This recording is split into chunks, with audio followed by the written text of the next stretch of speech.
또 여러 의원님들 말씀 주셨는데요. 최근 감사원 통계 자료입니다. 최근 10년간 선관위 채용의 위법 부당한 사례입니다. 저는 그런 생각이 듭니다. 10년 동안 어떻게 이렇게 그냥 둘 수 있었을까?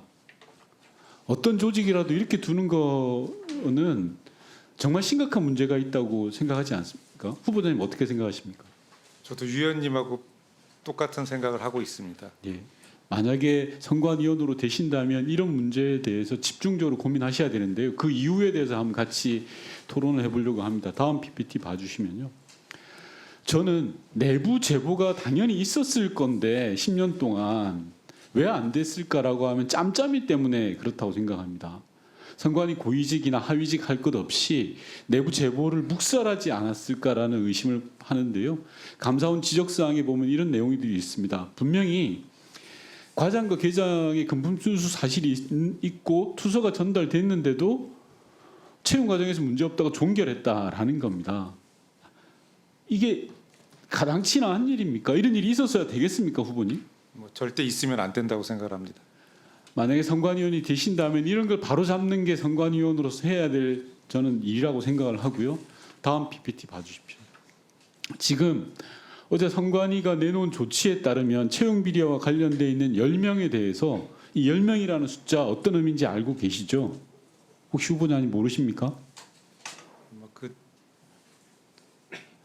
선관위가 파악하고 있는 현재 채용 비리에 관련된 인원입니다. 이 사람에 대해서 과천 선관위로 발령을 내겠다라는 겁니다. 즉, 이 10명에 대한 페널티를 뭘로 할 거냐라고 질의했더니 과천 선관위 발령 내겠다는 게 전부예요. 이게 맞습니까? 후보자님? 아니, 불법 채용했어요. 세습 채용한 거예요. 그럼 당연히 엄단을 해야 되는데 근무지만 과천으로 발령 내겠다라는 게 말이 맞습니까? 후보자님 어떻게 생각하십니까? 구체적 사안에 따라 다를 수는 있겠지만 좀 그 행위에 상응하는 책임을 묻는 것이 옳다고 생각을 합니다. 행위에 상응하는 정확하게 말씀하셨는데 세습 채용한 겁니다. 아버지 잘 만나서 젊은 친구가 들어온 거예요, 선관위에. 불법적으로. 그럼 단호하게 처벌하셔야죠. 과천청사에 근무하는 게 무슨 처벌이 됩니까? 제가 662건 가로 열고 물음표라고 넣었습니다. 이게 뭔가 하면요. 앞서 10년간 통계입니다. 그 이전에 얼마나 많은 일이 있었는지도 모릅니다. 이 662건과 관련되어 있는 채용 비리 인원들을 선관위가 파악조차 못하고 있습니다. 이게 무슨 정의입니까?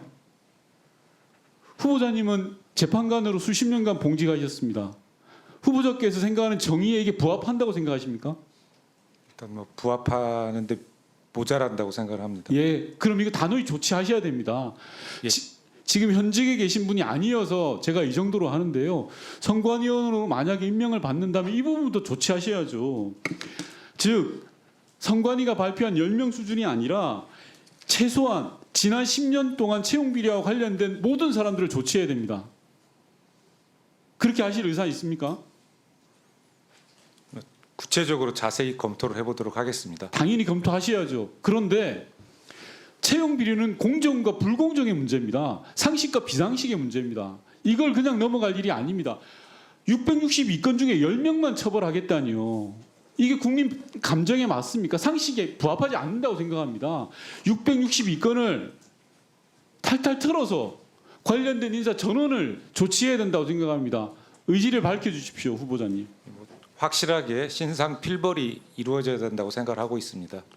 좋습니다. 후보자께서는 22년부터 25년 2월까지 법무부 가석방심사위원회 위원으로 활동하셨습니다. 맞습니까? 예, 맞습니다. 윤석열 대통령의 장모인 최은순 씨의 가석방 관련해서 애초에 법조계에서는 이런 이야기가 나왔습니다. 장모 최은순 씨를 사기죄를 적용했더라면 최소징역 5년 이상 받았을 거야. 그런데 봐주기 위해서 부동산 실명법 위반 혐의, 사문서 위조 및 행사 행위만 적용했어 라는 게 서초동 법원가의 파단 일이었습니다. 그래서 장모 최은순과 관련해서 가석방에 있어서 1차 때는 부결된 걸로 알고 있습니다. 그런데 두 번째에는 후보자가 포함된 가석방심사위원회에서 전원 만장일치로 가석방을 선고했습니다. 물론 연령이라든지 형량이라든지 그런 이야기 하지 마십시오. 그건 일반적인 경우입니다. 윤석열 대통령의 장모 최은순 씨 같은 경우에는 애초 검찰이 법 조항부터가 봐주기 위해서 수사한 겁니다. 그게 명백히 보이고요. 앞서 말씀드렸던 것처럼 후보자는 법관으로 수십 년간 계셨습니다. 그럼 이게 다 보였을 텐데 후보자는 이게 정의라고 생각하십니까? 일단 그때는 그 정한 원칙과 그 다른 사례와의 비교 등을 통해서 뭐 공정하게 의결을 했다는 걸로 말씀을 드릴 수밖에 없을 것 같습니다. 후보자가 제게 제출한 자료입니다. 정의는 국가와 사회가 올바르게 작동하기 위한 기본적 원리로서 정도를 의미한다라고 했습니다. 후보자가 가석방 심사위원회에서 한 행위는 제가 볼 때 정의롭지 않습니다. 많은 국민들의 국민 상식과 법관정에 위반되는 거라고 생각을 합니다. 5추가 질의 때 하고 1부는 남겨놓겠습니다. 5추가 질의에 쓰겠습니다. 네. 거기에 대해서 답변하시겠습니까? 가석방 심사위원회에서의 그 의결 내용을 뭐 여기서 말씀드릴 수는 없는 것이긴 하지만 어쨌든 법에 위반되지 않게 정당하게 권한을 행사하고 의결했다는 점은 다시 한번 말씀드리겠습니다.